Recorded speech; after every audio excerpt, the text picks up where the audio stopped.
जय हिंद साथियों। भारत दुनिया का सबसे बड़ा लोकतांत्रिक देश है, सबसे ज्यादा आबादी वाला देश है और इस आबादी में सर्वाधिक आबादी है नौजवानों की, मतलब 0 से 35 वर्ष के लोगों की।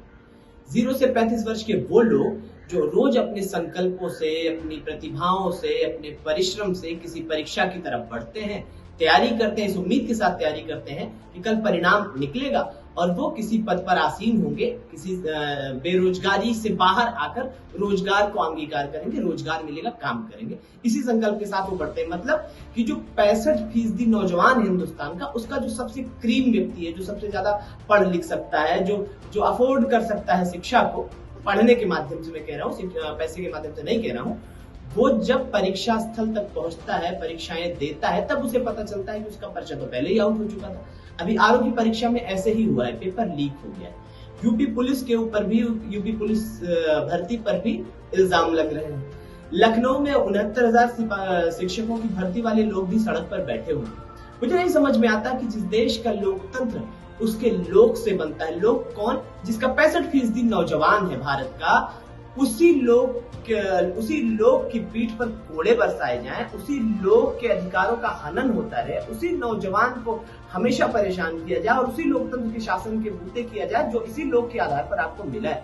मुझे दुख होता है। दिनकर जी ने लिखा था कि आप कहो पुण्य दिन नहीं बढ़ा शासन में, या रही सुरक्ति याद प्रजा के मन में, तामस पड़ता यदि गया धकेल प्रभा को, निर्बंध पंथ यदि नहीं मिला प्रतिभा को, रिपु नहीं यही अन्याय हमें मारेगा, अपने घर में फिर से स्वदेश हारेगा।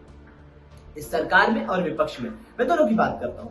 इसके पहले एक बार सरकार थी माननीय अखिलेश यादव जी की, तब भी लोक सेवा आयोग में जब कुछ समस्याएं हुई थी तो छात्र नौजवानों ने वहां यादव सेवा आयोग लिख दिया और तभी इसी सरकार के लोग उस आंदोलन के पक्ष में थे। मुझे नहीं समझ में आता कि सत्ता में आते ही आपका लोकहित आंदोलनों से बाहर कैसे चला जाता है। क्या आप सिर्फ राजनीति के लिए किसी आंदोलन को समर्थन करते हैं? क्या सिर्फ राजनीति के लिए नौजवानों के साथ खड़े होने का दिखावा करते हैं? वो सरकार जिसमें मुझे लगता है तमाम ऐसे लोग हैं जो छात्र राजनीति से निकले, उप मुख्यमंत्री जी छात्र राजनीति से निकले हैं, हमारे परिवहन मंत्री जी, यहाँ तक कि मुख्यमंत्री जी भी छात्र राजनीति से निकले।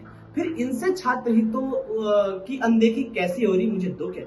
मेरे नौजवान साथियों, मेरा पूरा समर्थन, मेरी पूरी शुभकामनाएं हैं आपके संकल्प को, आपके संघर्ष को। बस इतना कहना चाहता हूं कि जागते रहिए और सबको जगाते रहिए, मन की आवाज से आवाज मिलाते रहिए।